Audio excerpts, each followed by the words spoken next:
প্রথম কোশ্চেনটা কী আছে, ও কেন্দ্রীয় বৃত্তে 6 সেমি ও 8 সেমি দৈর্ঘ্যের দুটি জ্যা যদি ছোট দৈর্ঘ্যের জ্যাটি বৃত্তের কেন্দ্র থেকে দূরত্ব 4 সেমি হয়, তাহলে অপর জ্যাটির কেন্দ্র থেকে দূরত্ব কত হবে নির্ণয় করি।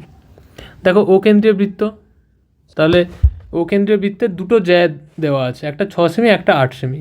তাহলে দেখো আমরা এই এ বিটা 6 সেমি আর ডিটা 8 সেমি। এবারে দুটি জ্যা কেন্দ্র থেকে একটি 4 সেমি দূরে আছে, একটি 8 সেমি দূরে আছে, ঠিক আছে। তাহলে বলছে এবং ছোট জ্যাটির দুটো জ্যায়ের দৈর্ঘ্য দেওয়া আছে, ঠিক, একটা 6 সেমি একটা 8 সেমি। এবারে ছোটোটির দৈর্ঘ্য কেন্দ্র থেকে দেওয়া আছে 4 সেমি, মানে এখানটায় দেখো ছবি অনুযায়ী আমাদের ওসিটা গিভেন আছে, তাই তো। অপর জ্যাটির কেন্দ্র থেকে দূরত্ব বের করতে বলছে, মানে ওসি দেওয়া আছে আমাদের 4 সেমি, ওসি দেওয়া আছে 4 সেমি, আমাদের বের করতে লাগবে ওএফ। ওএফ কত হবে? তাহলে দেখো এরকম কোশ্চেনগুলো কিন্তু মাধ্যমিকের জন্য খুব ইম্পর্ট্যান্ট। তাহলে একটা ট্রায়াঙ্গেল আমরা দেখতে পাচ্ছি ও সিবি, এই ট্রায়াঙ্গেলটা দেখো ও সিবি, এই ট্রায়াঙ্গেল দেখতে পাচ্ছি। আচ্ছা দেখো আমরা এই থিওরেম জানি কি না, কোনো জ্যায়ের ওপরে বৃত্তের কোনো জ্যায়ের ওপরে কেন্দ্র থেকে যদি একটা মানে মানে ব্যাসার্ধ যদি যোগ করি বা কেন্দ্র থেকে কোনো লাইন যদি যায়, তাহলে সেটা পারপেন্ডিকুলার হয় এবং তাকে মানে পারপেন্ডিকুলারলি পড়লে সমদ্বিখণ্ডিত করে। যেহেতু আমাদের এখানটায় বলছে ও থেকে এ বি জায়ের দৈর্ঘ্য 4 সেমি, তো মানে দূরত্ব 4 সেমি, তো দূরত্ব মানে সবসময় লম্ব দূরত্বই হয়, ওই কারণে এটা পারপেন্ডিকুলার, এটা 90 ডিগ্রি। তার মানে নিশ্চয়ই এখানটা এ বিকে ওসি সমদ্বিখণ্ডিত করেছে লম্বভাবে, সেই কারণে আমাদের সিবির দৈর্ঘ্যটা হবে 3 সেমি। ক্লিয়ার? তাহলে সিবি 3 সেমি, ওসি বলা আছে 4 সেমি, তাহলে ওখান থেকে ও বি আমরা পেয়ে যাব পাইথাগোরাস থিওরেম ইউজ করে। তাহলে ওবিটা কি? বৃত্তটির ব্যাসার্ধ।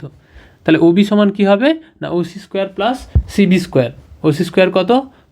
4 স্কোয়ার প্লাস সিবি কত? 3 স্কোয়ার। তাহলে 16 প্লাস 9 মানে √25 মানে 5 সেমি। ক্লিয়ার? আবার দেখো এই ওবি সমানই ওসি ওই, কারণ ওবিও ব্যাসার্ধ ওইও ব্যাসার্ধ, তাই তো। তাহলে এবারে দেখো ওই এটা কত পেলাম আমরা? 5 সেমি। তাহলে এটা 5 হলে এটাও 5 সেমি, তাই না? তাহলে এটা 5 সেমি। আবার দেখো এই ডিইর দৈর্ঘ্য দেওয়া আছে, ডিই যদি জ্যা হয় কেন্দ্র থেকে যদি কোনো মানে এটা লম্ব দূরত্ব বের করতে বলছে, তাহলে এটা নিশ্চয়ই সমদ্বিখণ্ডিত করেছে। তাহলে এটা পুরোটা 8 সেমি হলে এই অর্ধেকটা কত হবে? 4 সেমি। তাহলে দেখো এই যে ও এফ ই এই ত্রিভুজের এফই জানা আছে 4 সেমি আর ওই জানা আছে 5 সেমি। তাহলে ও পেয়ে যাবো আবারও পাইথাগোরাস থিওরেম ইউজ করে, তাই না? তাহলে কত হবে না, ওএফ সমান √ওই স্কোয়ার মাইনাস ইএফ স্কোয়ার, ঠিক আছে। ওইর মান কত? 5 স্কোয়ার, আর ইএফের মান কত? 4 স্কোয়ার। তাহলে 25 - 16 মানে 3 সেমি। তাহলে এইটার দৈর্ঘ্য হবে 3 সেমি। ও এফ তার দৈর্ঘ্য কত পেলাম? 3 সেমি। ঠিক আছে, আশা করি তোমরা বুঝতে পারলে এটা। চলে আসি আমরা নেক্সট কোশ্চেনে। পরের কোশ্চেনটা কী বলছে? পরের কোশ্চেন দেখো, বলছে একটি বৃত্তের এবি ও সিডি দুটি সমান্তরাল জ্যায়ের প্রত্যেকটির দৈর্ঘ্য 16 সেমি। বৃত্তটির ব্যাসার্ধের দৈর্ঘ্য 10 সেমি হলে জ্যা দুটির মধ্যে দূরত্ব নির্ণয় করো।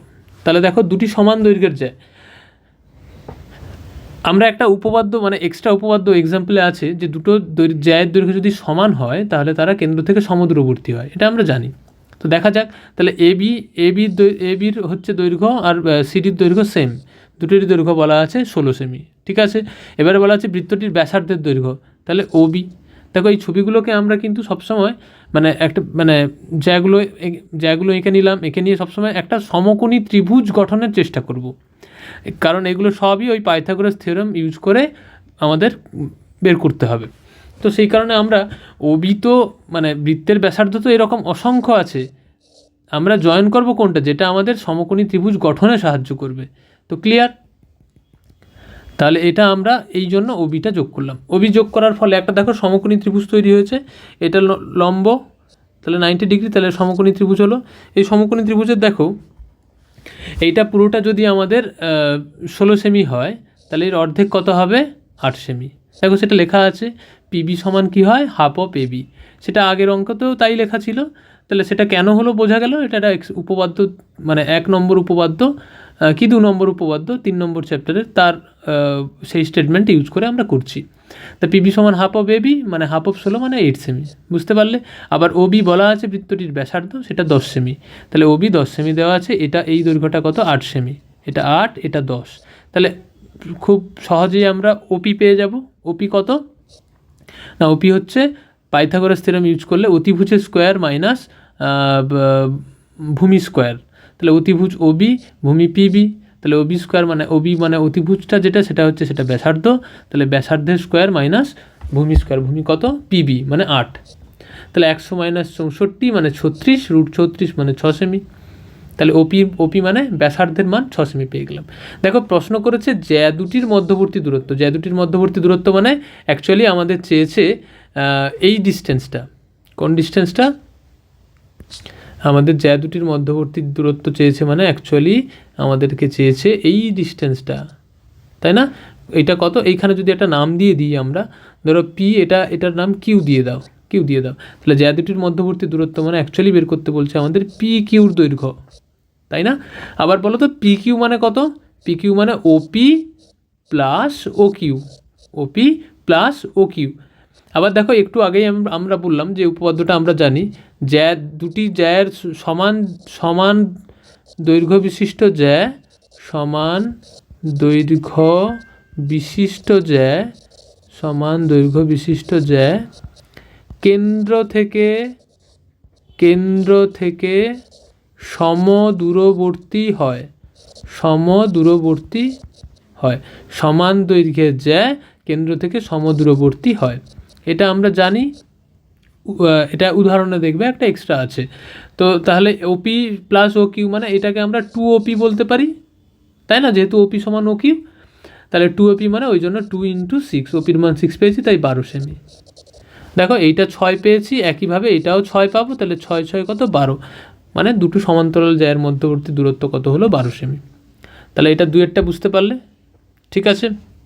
সেকেন্ড কোশ্চেন এটা দেখো, 3 নম্বর কোশ্চেন আমরা কি পাচ্ছি, 3 নম্বর কোশ্চেন পাচ্ছি 10 সেমি দৈর্ঘ্যের ব্যাসার্ধের দুটি সমান বৃত্ত পরস্পরকে ছেদ করে এবং তাদের সাধারণ জ্যায়ের দৈর্ঘ্য 12 সেমি, বৃত্ত দুটির কেন্দ্রদ্বয়ের মধ্যে দূরত্ব নির্ণয় করো। কি বলছে, সমান 10 সেমি দৈর্ঘ্যের ব্যাসার্ধের দুটি সমান বৃত্ত, 10 সেমি দৈর্ঘ্যের ব্যাসার্ধের দুটি সমান বৃত্ত, তাহলে দেখো এই আমাদের একটা বৃত্ত আছে, এই একটা বৃত্ত আর এই একটা বৃত্ত, দুটো বৃত্তেরই কিন্তু ব্যাসার্ধ 10 সেমি করে, ঠিক আছে।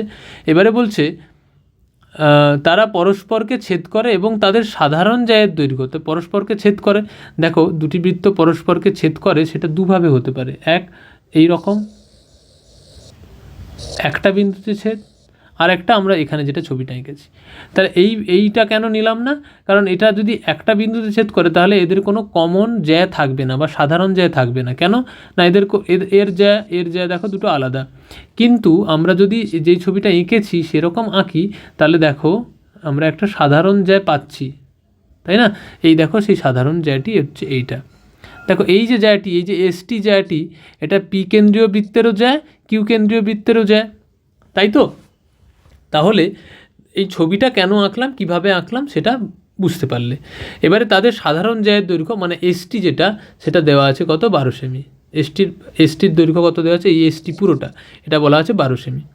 দেখো আবার এসটি আমরা আরও একটা থিওরেম জানি, কি জানি না, দুটো বৃত্ত যদি পরস্পরকে দুটি বিন্দুতে ছেদ করে, মানে যদি তাদের সাধারণ জ্যা থাকে, তাদের যে মানে কেন্দ্রদ্বয়ের সংযোজক সরলরেখাংশ তার ওপরে ওই যে মানে তাদের মানে ওদের যদি একটা সাধারণ জ্যা টানি, আর সাধারণ জ্যার ওপরে যদি আমরা সাধারণ জ্যার সঙ্গে যদি কেন্দ্রদ্বয়ের সংযোজক সরলরেখা যোগ করি তাহলে সেটা কিন্তু সমকোণে সমদ্বিখণ্ডিত করে, মানে এই অ্যাঙ্গেলটা হবে 90 ডিগ্রি এবং এটা ঠিক হবে মিড পয়েন্ট, মানে পিকিউকেও এ হচ্ছে আর বিন্দুটা মধ্যবিন্দুতে ছেদ করবে, আবার আমাদের এসটিরও মধ্যবিন্দুটা আর হবে, তাহলে এসআর সমান কত হবে, হাফ অফ এসটি, তাহলে হাফ অফ এসটি মানে হাফ ইন্টু 12 মানে 6 সেমি, তাহলে এসআর কী করে 6 সেমি হলো সেটা বোঝা গেল।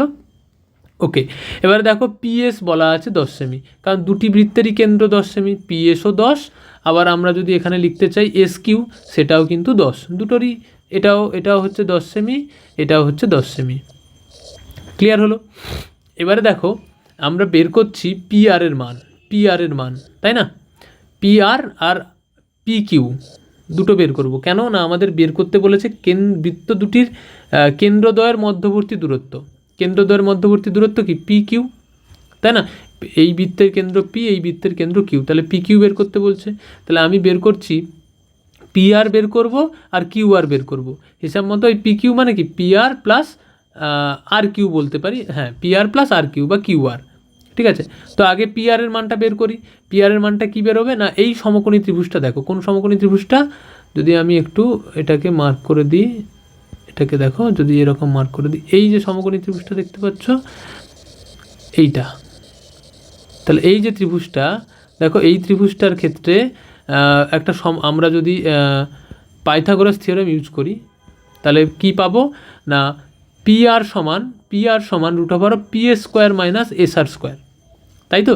পিএস এর মান দেখো আমরা পেয়েছি 10 সেমি বা দেওয়া আছে ব্যাসার্ধ, আর এস আরটা হয় হাফ অফ এস টি, তাহলে সেটা 6 সেমি, তাহলে 10 স্কোয়ার মাইনাস 6 স্কোয়ার মানে 100 মাইনাস 36 মানে রুট ওভার অফ 64, মানে 8 সেমি হচ্ছে আমাদের পিআর এর দৈর্ঘ্য।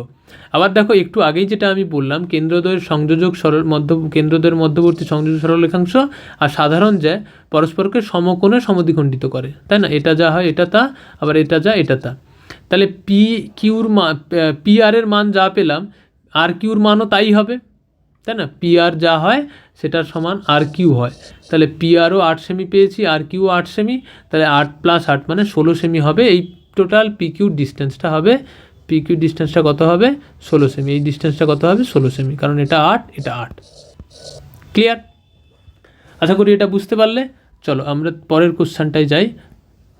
আচ্ছা, এই ছবিটা হচ্ছে পরের কোশ্চেনে, এটা ভুল ছবি। এই ছবিটা হচ্ছে,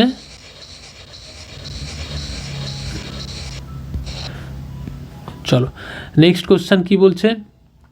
নেক্সট কোশ্চেন বলছে যে এবিসি ত্রিভুজের পরিকেন্দ্র ও এবং ডি বিন্দু বিসি বাহুর মধ্যবিন্দু বিএসি 40 ডিগ্রি হলে বিওডির মান বের করো। তাহলে দেখো আমাদের কি বলছে, ও কেন্দ্রীয় ত্রিভুজ মানে এবিসি ত্রিভুজের পরিকেন্দ্র। তাহলে দেখো একটা ত্রিভুজ আছে এবিসি, এই এবিসি ত্রিভুজের বলা আছে পরিকেন্দ্র ও। তাহলে পরিকেন্দ্র ও মানে পরিকেন্দ্র কোনটা হয় না, একটা ত্রিভুজের বাহুগুলির লম্ব সমদ্বিখণ্ডককে বলা হয় পরিকেন্দ্র। বাহুগুলির লম্ব সমদ্বিখণ্ডককে মানে বাহুগুলির লম্ব সমদ্বিখণ্ডককে যেখানটায় মিট করে কোনো ত্রিভুজের বাহু তিনটির লম্ব সমদ্বিখণ্ডক ত্রয় যেখানটায় মিট করে সেই পয়েন্টটাকে বলা হয় পরিকেন্দ্র। এবারে সেইটা দিয়ে এবারে বৃত্ত আঁকতে হয়। পরিবৃত্ত তোমরা যেভাবে এঁকেছো জানো, তাহলে পরিবৃত্ত আঁকলাম আমরা, এই ও বিন্দুকে কেন্দ্র একটা পরিবৃত্ত আছে, তাহলে সেটা ত্রিভুজের 3টি শীর্ষবিন্দু দিয়েই যায়, এ বি সি 3টি বিন্দু দিয়েই যায়। তাহলে আমরা যদি একটা পরিবৃত্ত আঁকি ও কেন্দ্রীয় মানে ওকে কেন্দ্র করে, তাহলে সেটা 3টি বিন্দু দিয়ে যাচ্ছে। তাহলে দেখো এবার এখানটায় ছবিতে বলা আছে বিএসির মান 40 ডিগ্রি, বিএসির মান 40 ডিগ্রি দেওয়া আছে। আমাদের বের করতে বলেছে কি বি ও ডি এর মান, ঠিক আছে? এবারে দেখো আমি একটা কনস্ট্রাকশান করলাম। কোন কনস্ট্রাকশান না, বিও যুক্ত করলাম আর ও সি যুক্ত করলাম, ঠিক আছে? বিও আর ও সি যুক্ত করলে দেখো তাহলে আমরা এখানটায় দেখো বিএসি 40 ডিগ্রি দেওয়া আছে। এবারে আমি লিখেছি যেহেতু ডি বিসি এর মধ্যবিন্দু, সুতরাং এবং ওডি বিসিকে ডি বিন্দুতে ছেদ করেছে, সুতরাং ওডি পারপেন্ডিকুলার টু বিসি, তাই না? কারণ ওডি বলা আছে, দেখো ওডি বিসি বাহুর মধ্যবিন্দু ডি, এবং দেখো সেটা কেন্দ্রের সঙ্গে যদি যুক্ত করি, ওডি কেন্দ্রের সঙ্গে যদি যুক্ত করি, তাহলে আমাদের কেন্দ্র থেকে আসা কোনো বাহু কোনো জায়ের ওপরে যদি আমাদের মানে মধ্যবিন্দুতে এসে পড়ে, ডি মধ্যবিন্দু বলাই আছে, মধ্যবিন্দুতে পড়লে উপপাদ্য 2 অনুযায়ী 3 নম্বর চ্যাপ্টারের আমরা বলতে পারি সেটা লম্ব, তাই তো? তাহলে এটা লম্ব, তাহলে এটা লম্ব হলে 90 ডিগ্রি, এটাও 90 ডিগ্রি। তাহলে দেখো খুব সহজেই আমরা বলতে পারি ওডিবি আর ওডিসি এই দুটো সর্বসম ত্রিভুজ। এই ওবিডি আর ওসিডি দুটো সর্বসম ত্রিভুজ। তাহলে দুটো যদি সর্বসম ত্রিভুজ হয় তাহলে ক্লিয়ারলি বুঝতেই পারছো যে এই অ্যাঙ্গেলটা আর এই অ্যাঙ্গেলটা দুটো সমান অ্যাঙ্গেল, অনুরূপ কোণ, সর্বসমতার অনুরূপ কোণ। তাহলে দেখো আমরা বিওসি একটা অ্যাঙ্গেল পেলাম, বিওসি, যার মধ্যে এই বিওডি যা আর সিওডিও তাই, বিওডির মান আর সিওডির মান সেম, তাই তো? এবার দেখো এই বৃত্তচাপের ওপর এইটা হচ্ছে কেন্দ্রস্থ কোণ, কোনটা? কোণ বিওসি একটা কেন্দ্রস্থ কোণ, আর কোণ বিএসি এটা হচ্ছে বৃত্তস্থ কোণ। কোণ বিওসিটা হচ্ছে সম্মুখকেন্দ্রস্থ কোণ, কোণ বিএসিটা হচ্ছে বৃত্তস্থ কোণ। তাহলে আমরা জানি কেন্দ্রস্থ কোণ বৃত্তস্থ কোণের দ্বিগুণ হয়। তাহলে বিওসি সমান কি হবে? 2 ইন্টু বিএসি। বিওসি মানে ওই যে বললাম কেন্দ্রস্থ কোণ, বিওসি সেটা হবে বৃত্তস্থ কোণের দ্বিগুণ। তাহলে বিওসির মান কত হচ্ছে? 2 ইন্টু 40 ডিগ্রি, মানে কত হচ্ছে? 80 ডিগ্রি। আবার দেখো বিওসি যদি 80 হয়, আমাদের বিওডি চেয়েছিল, তাই না? বিওডি কী হয়? বিওসির অর্ধেক হবে, তাহলে 80/2 মানে 40 ডিগ্রি হবে আমাদের অ্যান্সার। ক্লিয়ার?